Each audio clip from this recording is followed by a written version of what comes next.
for a very good start. As you I can love tell Star by my Wars. I had to do background, it. I have a little bit of a Star Wars fanboy thing going on myself.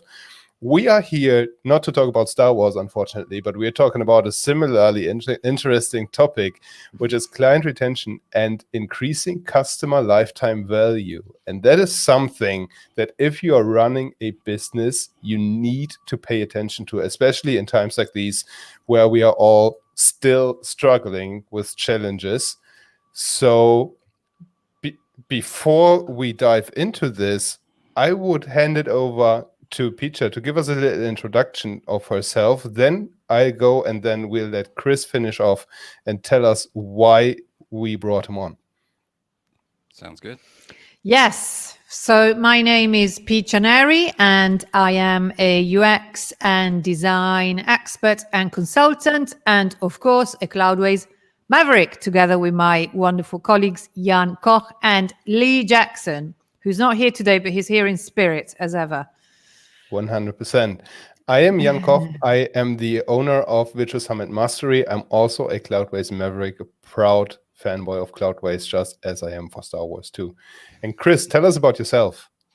So my name is Chris Martinez. I own dudeagency.io. We help digital agencies by giving them the people, processes, and education so that they can take on more projects and scale profitably. So I started an agency way back in 2012, which seems like forever ago. And like most people, I kind of just fell into it, started building websites. Then we got into content creation. We started running ads for clients. And, the challenge with most agencies is that we're really, really good at sales and we're really, really good at doing the strategy. But when it comes to the fulfillment and the operations, that's where we struggle. So like most people, I started with literally like no money. I was actually coming off of a failed business. So I was paying off this massive debt from that failed business while I started this agency. And we had a team in the Philippines, and it was good. When we were starting out, it was what we could afford. The time zone, because I was based in Los Angeles at the time, the time zone difference was, I think, 15 or 16 hours. So for those first 2 years, I was up. My schedule was literally wake up at 6, work a little, go to the gym. And then when I started, I was moonlighting. So I'd go to my day job, come home at 5, stay up to 1 o'clock in the morning, working with my Philippines team, sleep for 5 hours, wake up and do that again. That was my routine for over a year. Then I started doing my agency full time. So I would still wake up at 6 a.m. I would talk to the team, and then I would go to the gym, and then I'd work on the agency stuff full time. And then again, up to 1 o'clock in the morning. You can do that for a couple of years if you're crazy like me, but you just can't run at that pace forever. So eventually the biggest issue was that we had issues, like client site would go down, they would be doing a launch, we needed support. And because my Philippines team was asleep, we were having a lot of customer service issues. And by this time I'm living in San Diego, California. So I'm like, you know what? I got to find another team. I tried everywhere. I was like, I wonder if I can find a team 20 minutes south in Tijuana, Mexico. And I was like, I still don't, I'm not fluent in Spanish, but I was like, I bet you I can find people down there that speak English, that work my time zone, that I can afford. So just took the leap and ended up learning how to hire people. We built a team, and then we ended up growing our agency. We had over 220 something clients on retainer, and I was managing the entire thing with just 5 people, which was fantastic. And one of the things that we've always done really, really well internally was on the operations side. So I think one of my talents is just being able to systematize things and see processes. And so we were able to manage all those clients with such a small amount of people because of these processes that we developed. And then around 2017, I was like, you know what? I want to do something a little bit bigger. I want to help other agencies to get access to this team of people that nobody even in North America even knows exists. Like there's so many people in the United States and Canada that don't even think that people in Mexico have internet. So we launched Dude and basically started to help other agencies with the people. And that went really well. And so the turning point for that was 2017. 2018, we went to this big conference, digital marketing conference in San Diego called Traffic and Conversion Summit. We were doing about, I think, $12,000 a month in revenue. We took $10,000 of that and put it into getting a booth at this conference, which was a massive, massive risk. $10,000 is a lot of money, no matter how much revenue you're doing. I don't care. But we took that leap of faith again. It paid off. We got a bunch of clients from that conference. We ended up finishing that year with $400,000 in revenue from Dude, which was great. We doubled that again the following year. And then we had a turning point where we had to look at what we were providing to our clients and kind of reinvent ourselves. And that's when we started to introduce the process side of it, because our agencies, like I said, great at sales, great at strategy, struggling on the operations. Why don't we take our knowledge and pass that along to our agencies and help them create these processes and these systems so that they can actually get more done with less, which is something that we've always been really good at. So that's what we did in late 2018, late 2019, 2020. We had a fantastic year. We're well on pace to do multiple seven figures this year with very, very good profitability. That's another thing that I had to learn along the way. It's like revenue is great, profit is more important. We've got over 60 team members now. We're growing like crazy. We just hired 5 people that started this week alone. And things are going really well. And this is where the education piece comes in, is like, we've learned so much. I've learned so much. Like, I am not a born leader, and I'm definitely not a CEO. I didn't go to some fancy school. I didn't have rich parents that taught me about entrepreneurship. I've kind of just learned this along the way and getting my butt kicked a lot and making friends and hiring mentors and that sort of thing. So so I wanted to share that knowledge with our agency owners to kind of like fill out that people, process, and education thing. Make sense? Yeah, and I immediately have a question. Perfect. So from what you say, well, I'm really intrigued what business was that failed before you started the agency, but we'll leave that for the moment. If we've got time at the end, but yeah. I wanted, so there are 2 sides to what you do now then. There's the education side, which is, it's dudeagency.io. Yes. And then, but you're still doing, so that's educating other agencies, but you still do your agency bit with your agency clients. I sold my agency. I sold it last year. So I went through that. Yeah. So I went through that process. So, all we do now is Dude. And honestly, for me, I've been 100% heads down on Dude since 2018.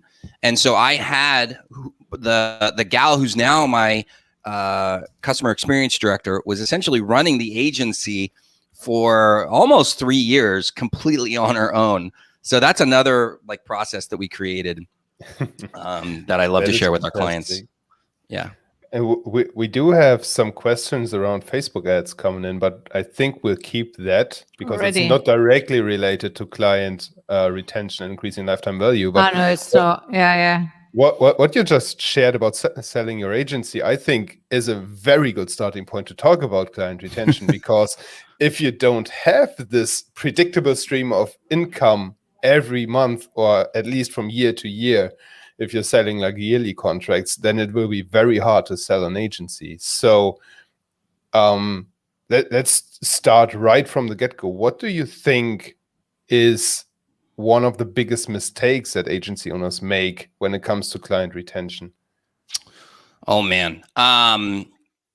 Well, actually, this is a perfect segue into my book, because I think that one of the challenges that we face as agency owners, because we are so in love with technology, is that we neglect or we forget that a lot of this is just human to human connections, right? And maintaining relationships.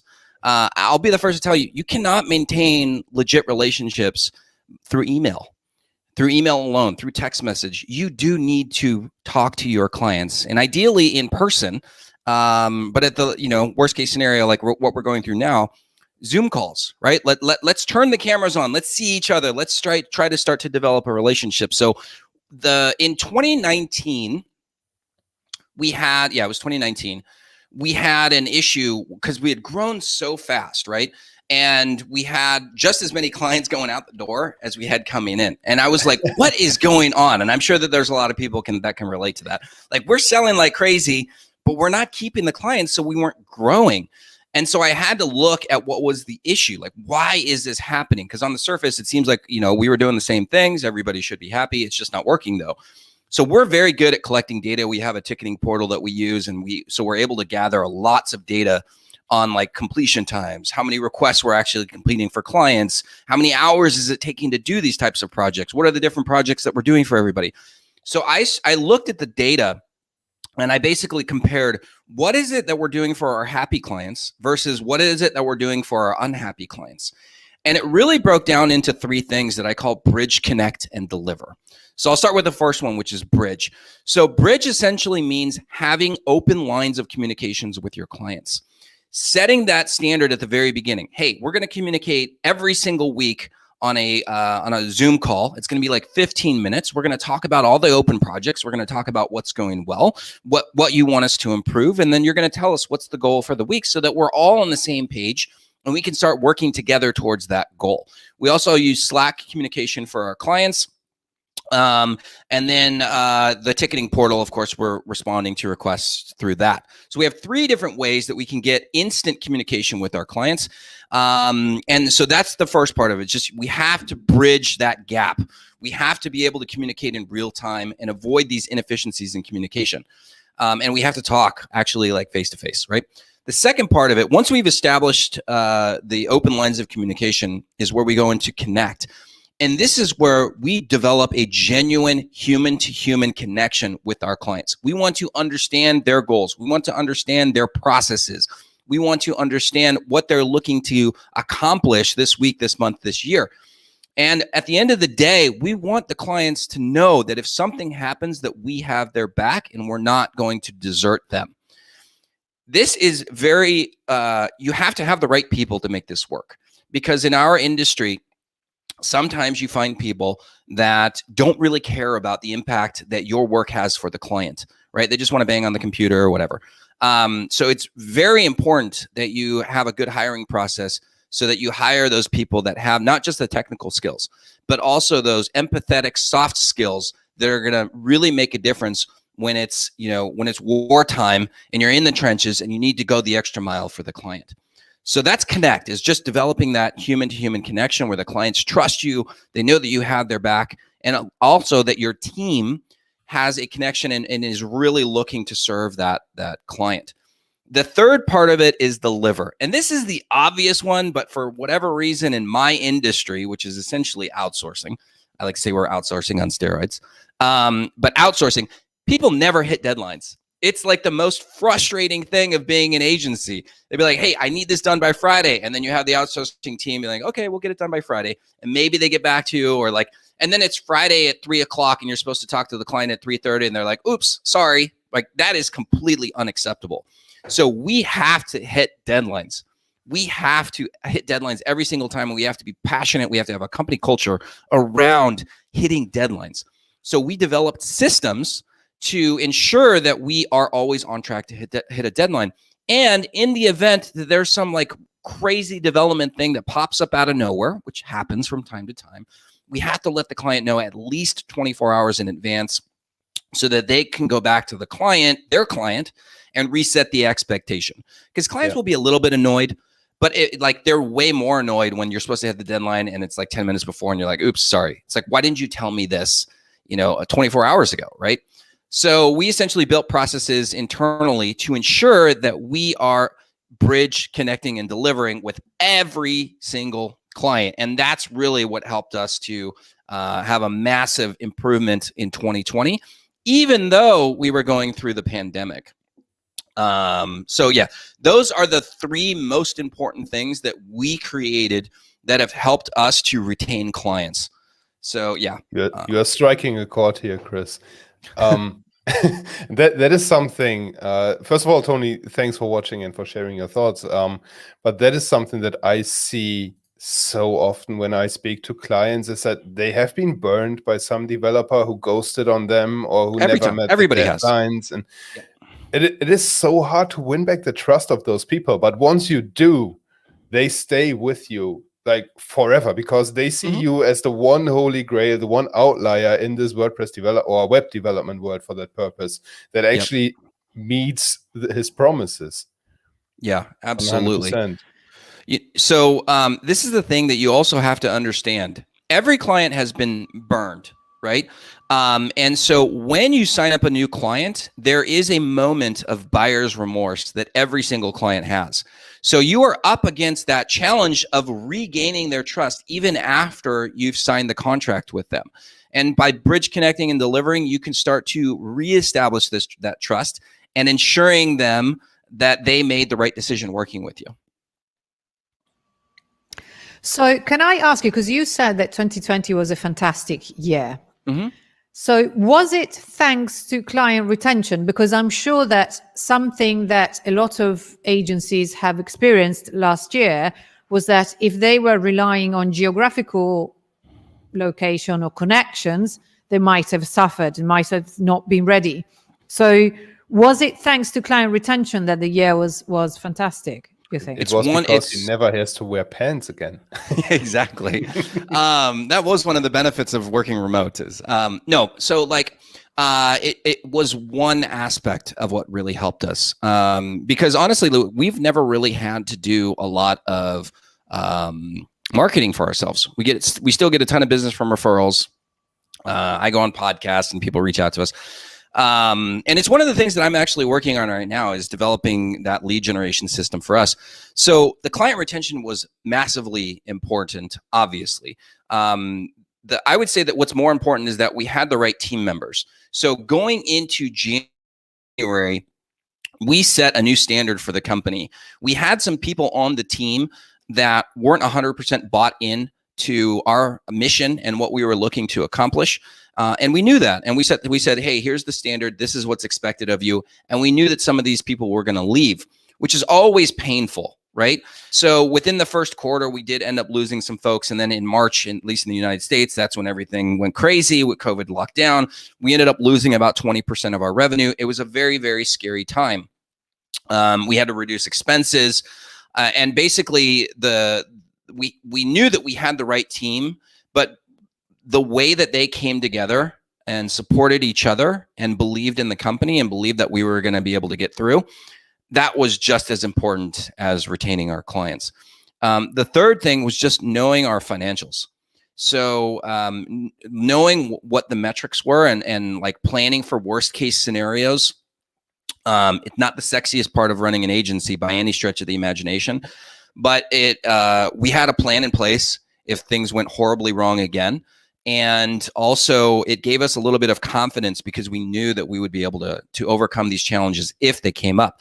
Now, luckily for us, we did lose a bunch of clients in March, and then most of them came back in April, and we replaced all that revenue and then some in May. And then it was just rocket ship after that. And we ended up, surpassing the 7-figure mark, I think in October. And then, surpassing that 1.5 run rate, like 2 months after that, 2 million, like a month after that. And now we're basically growing at a $1 million run rate every single month, or every single quarter, I should say. That is damn impressive. Yeah, I mean, a lot of that comes down to like those fundamentals that we talked about. And again, I'll say that it is not sexy. It is not fun. But if you're stuck, you have to dive into that stuff that you've been avoiding. And I think personally for me as an owner, as I said before, I'm not a born leader. So I had to personally deal with some things that I was struggling with, right? My own habits. I had to dig into the things that I didn't like to do, like understanding the numbers, like learning how to become a better leader, right? And learning how to better serve my team, opening channels of communication with the team, putting like leaders in the positions so that I'm not having to do everything. Cause ultimately like you're always going to be the bottleneck if you're the owner. And so that those are some of the other things that I personally was able to do that have helped us to weather that storm and see levels of success that we've never ever seen. Yeah. And you're also a published author by now. So that is something. Three times. I've written 3 books. Yeah. Wow. So the latest one is Never Wear Pants Again, which I'll buy just for the title. Tell us a bit about the book. It is about the pandemic. It is about how you shifted things and remote work and all that stuff. So how does that connect to growing a company and obviously client retention and customer lifetime value? So all the things that I've kind of touched upon on this call, we go way more in depth in the book. And it's essentially how to build a remote team so that you can thrive in any environment. And how you can use the concepts of bridge, connect, and deliver, not just for clients, but also for your own team. Because that bridge, connect, and deliver also applies to team members and employees, whether they be full-time employees that are like in the United States, we call them W-2 employees, or remote contractors. You can always apply bridge, connect, and deliver to managing those folks. And as we were talking about before the show, I do spend a little bit of time in the book talking about what is likely or potentially going to happen in the near future. So this pandemic that we're experiencing right now is most likely not the final pandemic for the next 10 to 20 years. Epidemiologists say that there's 1,500 potential pandemics that are out there that are just waiting for a animal and human interaction. And then because it's so easy for people to travel now, the likelihood of those spreading again is very, very high. So you do need to prepare yourself if we have to go into a similar situation. What better time than now to prepare yourself to work in a remote world? That also opens up team members that you normally would not have been able to connect with, because now we have Zoom, we have Slack, we have all these tools at our disposal so that we can operate anywhere. And on top of that, you can get clients anywhere on the world. So your market is much, much bigger than it was prior to this. So there's lots of positives that can come out of this situation. And so I basically talk about ways that you can structure your business, especially your agency, so that you can thrive in another quarantine environment or any environment.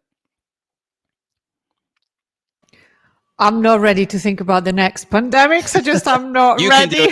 You can handle it. You can get through it. I'm sure we all can. But right now, so I have so many questions. So I'm going to start from, then I'm going to take it slowly. But the thing that I really want to know is, and also one of the parts of the question is whether you touch on that on the book or not. But one of the things that you said you would explain to us during this call is how to create a red zone so that we don't get blindsided with cancellations. And I've been really intrigued by this concept of a red zone. Yeah, this is something that we actually created in March, right? Because we had all those cancellations and we had to determine how are we going to predict what's going to happen. So every agency, every business has what we call a red zone list. And a red zone list are those 20% of clients that, or maybe it's a little bit lower for you, but let's just say 20%, who maybe you haven't been able to get them the best results. Maybe you just don't have that connection that where they feel like you have their back, and it's just it just doesn't vibe very well. Maybe they have problems paying, right? You have clients that have been habitually bad at paying their bills on time. All of those people need to go onto a red zone list, and you need to be aware of what does the business need to look like if all 20% of these folks leave. What does the business need to look like so that we can still be profitable? So that's exactly what we did in March 2020, and we've maintained that red zone. And what's really interesting is that the metrics we use to manage that red zone list have changed over time. So now us internally, we're looking at things like completion times. We're looking at number of deliverables that we're completing for them. We're looking at how organized are they? How systematized are they? Does the agency have good processes? Can we go in and can we help them fix those issues? So every agency has a red zone, and it's your responsibility, or I would hope that you would take this on your shoulders and make this a part of your process, is generating that red zone and managing those red zone clients. Gotcha. got it now. Yes, it makes complete sense. Yeah, because if you have more than 20% in your red zone, then you're buggered, as they We would got say bigger in London, problems. really. Yeah, exactly. Definitely true. Definitely true. It reminds me of a book that I read a while ago. Book Yourself Solid. The author escaped me, but he has that red velvet rope policy. Essentially the same thing, but the other way around, where you just work with a specific type of client, and everything else is red zone. Interesting. Totally sold on that concept. Yeah. So I like that. Is that a bit like a niche? I haven't read the book. It's on my list, but I haven't read it yet. Is it a bit like the niche concept, which is something I wanted to ask you, Chris, whether you work with a niche or not? So were you asking John first or me first? Yeah, exactly. That was you go not first, very, Chris. I didn't do well with that question. So our niche is agencies. We only work with digital marketing agencies. They all have some web dev components to it. And we only work with agencies that are in Canada and the United States because the time zone is so unbelievably important. And the whole bridge, connect, and deliver, it's harder to do that when somebody's in a different time zone and we can't actually talk during normal business hours. Yeah. And regarding that book, it's Michael Port, by the way. I just researched it. He has, I wouldn't say it's a niche concept, but it's more like looking for certain traits in the people that you are working with. Like, as you said, Chris, what are their habits? How do they communicate? Do they pay on time regularly? Are they structured in their processes and stuff like that? It's rather that than focusing on, I'm just working with medical companies. I'm just working with marketing companies, stuff like that. Yeah, we definitely have a client avatar that we've identified for the perfect types of clients. And if somebody's not a good fit, I think it's a better decision to pass them off to somebody else who might be a good fit, because there's lots of good clients out there. 100% agree with you. So how do we actually calculate the lifetime value for our clients then? Yeah, so this is very, very important.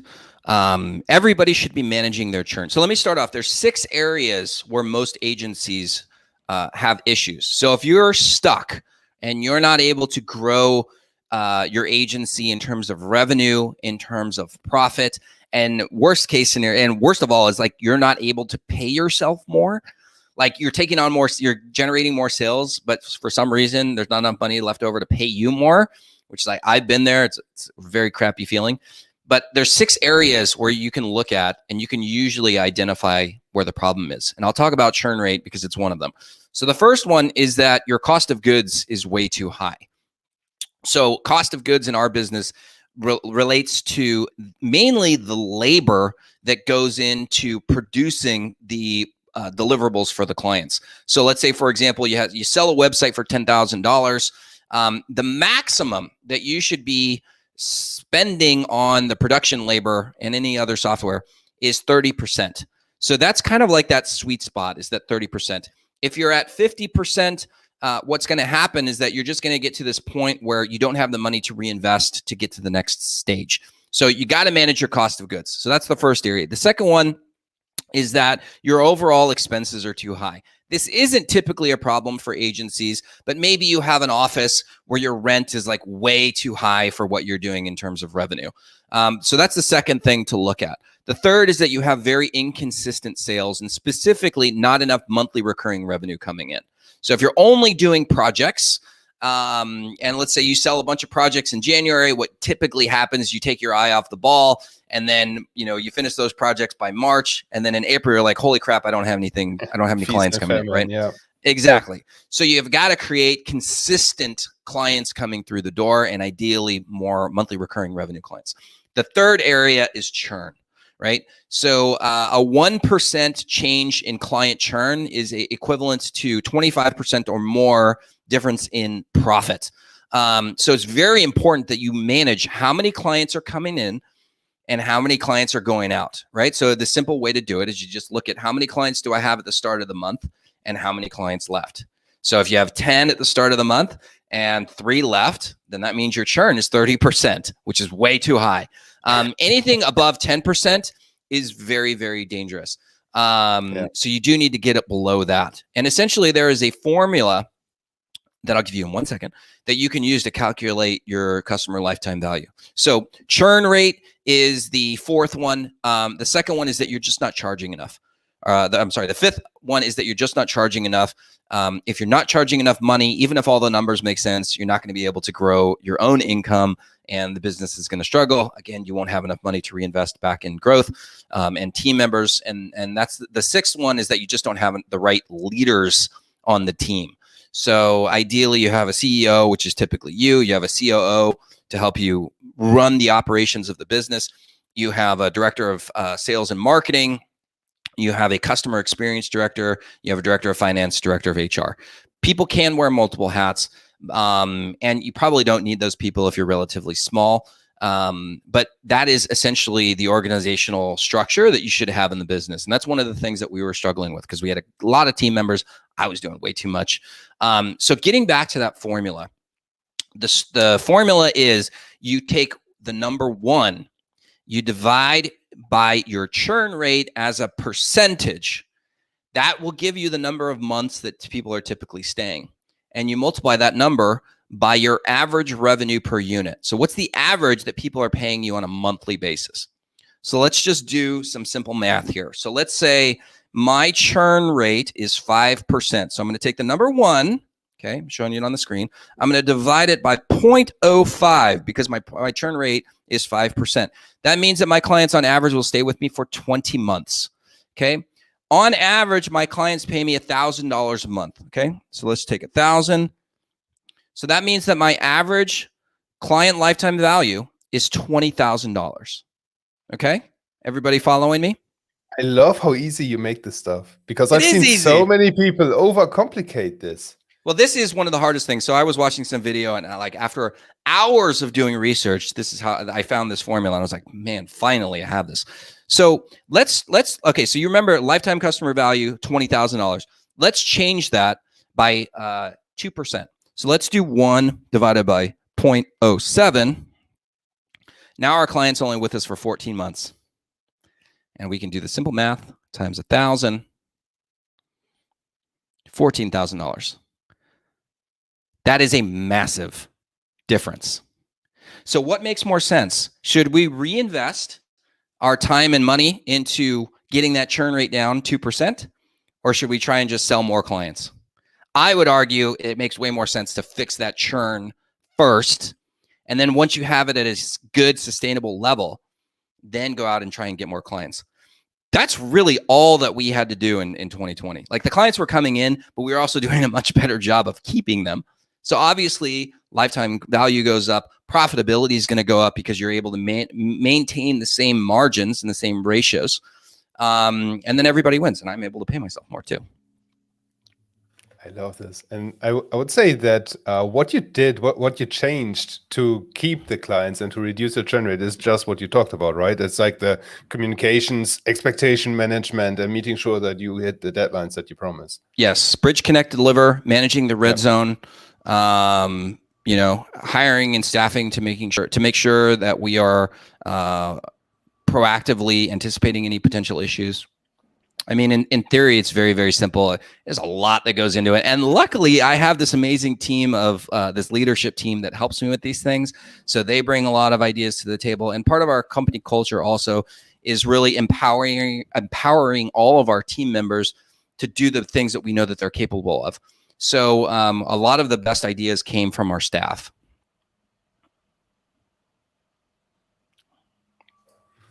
Brilliant. That is insane. Peter, do you have another question for him? I think there is one more left that we definitely need to talk about.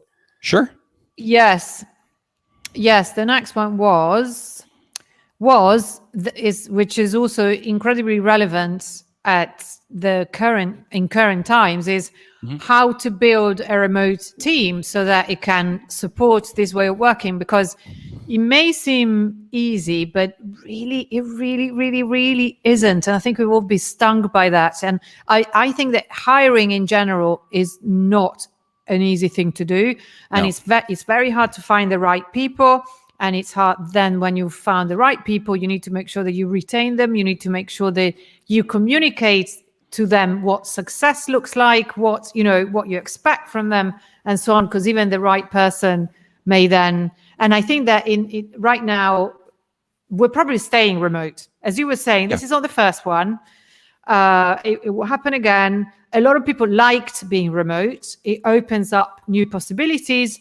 Therefore, we need to build a remote team properly. And Chris is going to tell us how. Yeah. Is it okay if I give you guys the hiring process that we use at Dude? Yes, please. Okay, cool. So I agree with you 100%. Hiring is unbelievably different or difficult. I am not the best, or I've never been the best at hiring. I thought I was, but then looking back, if you look at all the people who were jerks that were in the company, I hired 100% of those people. So statistically speaking, I am not the best at hiring, but luckily my fiance, who is our director of HR, is very good at that. And so the first, replicate yourself, because you have a lot of things that you suck at. So what you want to do is you want to find people that can help you with the things that you suck at, so that you can focus on the things that you're really, really good at, which typically it's being the leader of the company, setting the vision for where you're going, helping to keep people accountable, and moving the company in the direction that you know that it can go. So stop trying to replace yourself. It's an absolutely pointless exercise. The second thing is hire for soft skills first and technical skills second. You need to find people that are a great fit for your company culture, and the technical skills you can always teach somebody to, to increase their technical abilities. If somebody's an asshole, they're going to be an asshole forever, especially at this stage in life. So basically, here's our hiring process that we do, right? So we put a job post up, and then people apply. They give us their CV. We analyze it. We see, do they have the right abilities that we're looking for, right? So if we're hiring for a developer, for example, they need to know CSS. They need to know PHP. They need to know HTML, right? Very basics. And then we're looking at also how they format their CV, like are there typos or whatever, because the best that somebody's ever going to perform is going to be in the interview process. So if there's something that's wrong in that process, it's only going to get way worse once you bring them on the payroll. So that's the first thing we do. If we like the person, we'll send them out a questionnaire, just a set of questions. We're asking them for examples of their work, standard stuff. But we're not just looking at the quality of the work. We're looking at how they respond and the timeliness of their response. So we're obsessed about hitting deadlines. If we send you a questionnaire and you take a week to get back to us, guess what? You ain't getting hired here, right? It's not happening. So then if they pass that, we'll do a 15-minute phone interview. And it's essentially to gauge how they communicate, the vibe, how do we feel like they're going to fit in culturally. And what's shocking is that we have had people that do the phone interview and they're extremely rude. Sometimes it's a man who's being interviewed by a woman, and that chauvinism kind of comes out, and we're like, get out. You're never going to get hired here. So we kick those people out. Essentially, your hiring process is trying to weed people out, not prove that somebody is worthy. So after that, we'll give them a technical test. So we use a service called Test Dome. We have standardized tests that we give them to test their technical ability. If they pass that, we'll give them a psychometric exam, which is essentially a personality test, but it's like a way fancier personality test. It looks at their values. It also identifies any red flags based on the position and their age, because psychometric testing changes as you reach different stages in your life. So we'll do that psychometric exam. If they pass that, then we'll bring them in for an in-person interview, which now it's Zoom, but we always do that with multiple people. So it's usually who's going to be the directly managing that individual. So we talk about, one person will interview them about technical skills. One person will interview them about like their values. And then I can't remember the other two things, but it's essentially we're getting 4 different viewpoints of this person. And after that, every single person who interviewed that candidate has to agree to 2 things. 1, this is somebody that I would want on my team. And 2, this is somebody that one day I wouldn't mind working under if they were my manager. If any one of the 4 people say no to those 2 questions, we discard that candidate. If they say yes, then we hire them. So those are all the steps that we use to hire somebody. Right now, it's anywhere between, for every one candidate that we hire, we're interviewing anywhere between 40 and 42 people. So it's definitely a full-time project. But think about it, like these are the team members that are going to help your company get to that next stage. So it's very, very important that you invest the time to make sure that you're bringing on the right folks. 100%. Yeah. And for everybody watching, sorry, Peter, I'll just plug the book one more time because he has the free step-by-step guide on building this remote team and the KPIs to manage it, along with other blueprints and bonuses on this page that you can grab for free. So just plugging this here because it's incredible value add. Yeah, actually, one of the things that I don't think a lot of agencies have that I think you should look at investing in is a customer experience director. And that person is solely responsible for ensuring that you have the right churn rate or an acceptable churn rate and keeping your clients happy. And I actually, in the book, I give you a job description and I think a job post as well that you can use to find that customer experience director. So literally you can just copy mine, make some tweaks so that it's applicable to your agency, paste it, and you can go out and hire somebody. Even if it's just part-time, it is a very, very worthwhile investment.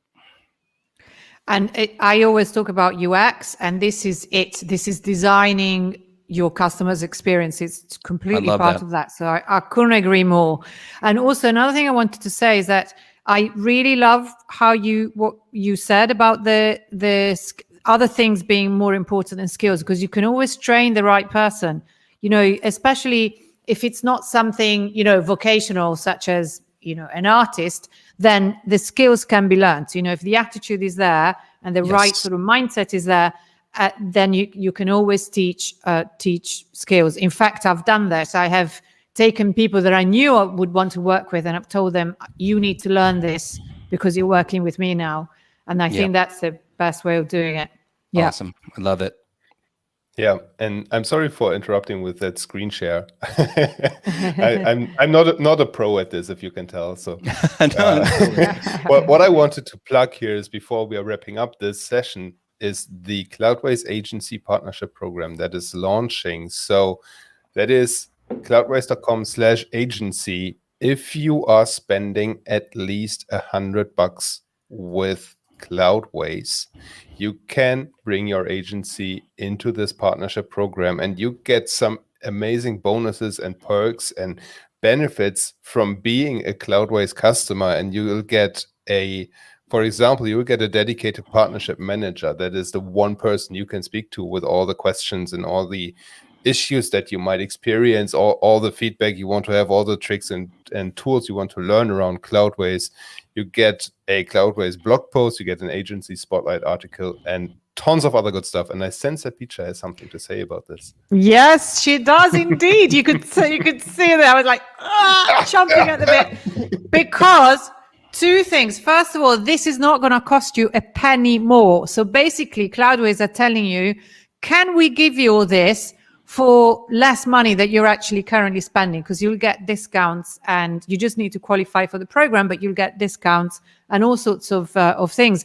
And this ties in precisely with what we were saying about the customer, designing a customer experience, because the agency partnership program is a project that I've worked on with the marketing and UX team at Cloudways. And that's exactly what we were busy with for months, designing a customer experience. So that's also what a designer does. If anybody's wondering, design is also that.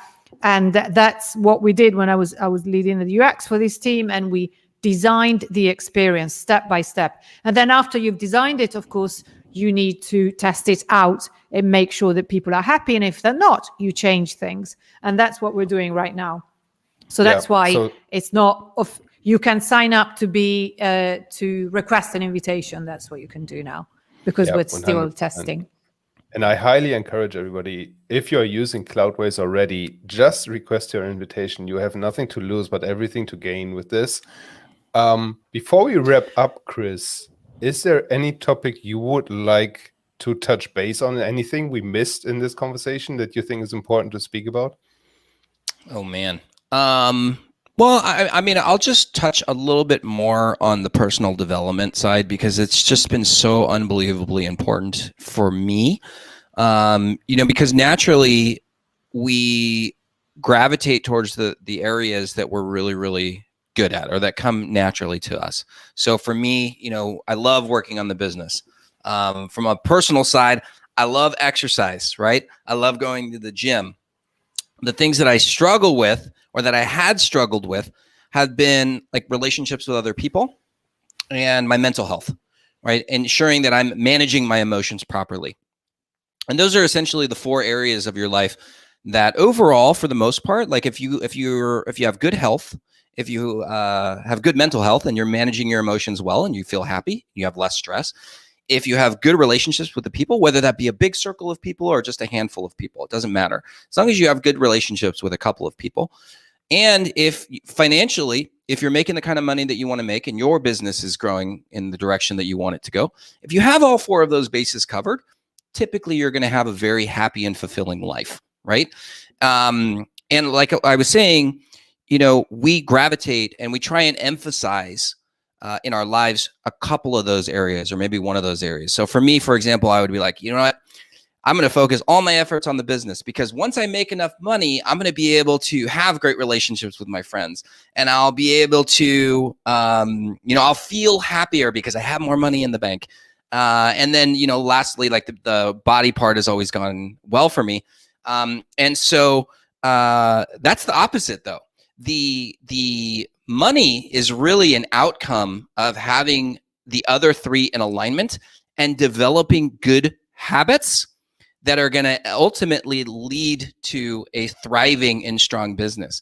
And so me personally, me focusing on the things that I didn't like to do, like my mental health, as well as my relationships with other people, have made a massive difference in the business. So I would encourage anybody who is struggling and they feel stuck to just analyze and identify, what are those things in your life that you're actually neglecting, whether it be your physical health, your mental health, your relationships with other people, or maybe you're just not learning what you need to learn in the business, and try and create a system or a process for you to embrace and learn new habits that are going to get you over that hump. Like you always got to be moving forward. You always got to be improving. And for me, at least, it's just focusing on making sure that all 4 of those areas are in alignment. And that's made a big, big difference for me. So hopefully that resonates with some leaders that are out there in the company, the way that it did with me the first time that I heard that. It resonates hugely. And here I am going to take the opportunity to plug another friend of ours that you, Chris, might be interested to finding out about. It's a company, it's a charity called Big Orange Heart, which was set up exactly to help and look after the mental health of remote workers, people who work online. They're very good friends of ours, and Cloudways supports them. And Big Orange Heart, do you have the link? I'm just Jan, putting it if out. you want to.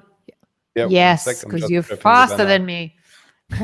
So yes, yeah, and if your workers are remote, Chris, you can get them to sign up. It's a charity, and there's a Slack community. There's a global, not just international, it's a global spanning all continents Slack community that's super active, and you're going to get also business advice or anything that you need, you're going to get from them. So yes, we completely agree. It very much resonates, Chris. Very much. Happy to send out an intro directly after the conversation off camera. Yeah, that'd be wonderful. Yeah. Thank you. Love it. Yeah. So we have covered a lot of ground in this session, and I'm super excited for everything that you shared with us, Chris. Thank you so much. So we talked about the importance of connecting with your clients, communicating well with your clients, setting the expectations straight, giving them multiple ways to get in touch with you. Then we talked about the importance of having that red zone, that you want to avoid those people that just don't click with you, that just drag projects on and on for whatever reason, and things are just not working out. Don't work with those people if you can afford to. And if you need to, be very aware that those clients are not your ideal clients and weed them out over the process as you bring on board new clients. And then we talked about the importance of delivering what you've promised. We've talked about the calculation of the lifetime value for your customers, which is a surprisingly simple formula that you shared with us. That was super cool. And lastly, where do people get in touch with you if they want to learn more? So we have Never Wear Pants Again. That's the book. Yep. You can download the book for free there. Yep. We have dudeagency.io. And is there anywhere else you want people to point? You want us to point people to, or are those the best two places? I mean, I'm a pretty open book, so I'll just give you guys my email. If there's anybody who has any questions, you can just email me at chris@dudeagency.io. Wow. You can ask me any questions that you want. And if you have something specific and you want to jump on a 15-minute call, I'm more than happy to try and accommodate you. And yeah, there you go. Perfect. You put it on the screen. Wow. So I'll definitely send you an email probably later tonight or tomorrow with some few things. I have some ideas that I want to talk with you. Wonderful. So be ready. You'll be there. You're going to regret you gave us your email address. Never. I have to live, bridge, connect, and deliver, right? So I want to have open lines of communication with all you guys. And even if we just geek out about Star Wars, yeah. Oh, that's easy. Star Wars or football or soccer. And what else do I love? Dogs. Oh man, I could talk all day about dogs. We're covered then. Cool. Yeah. Peter, where do people get in touch with you? LinkedIn these days is better than Facebook. I'm having a bit of a so LinkedIn. Find me on LinkedIn. Picaneri, easy, only me. Perfect. And for me, it is still Facebook. That's a WP Mastery Facebook group. I am fed up with Facebook advertising though, but the community is still super exciting. Thank you so much, everybody, for watching. If you are watching the replay, please still post the questions that you might have, because we will forward them to Chris, or you can just email Chris directly. We would prefer you post them though, because then other people get to see the answer to that question and get to benefit from that as well. Thank you so much for watching. Have a great day, everybody. And we'll, in the spirit of Lee, we'll stop with the cheesy wave. Yeah.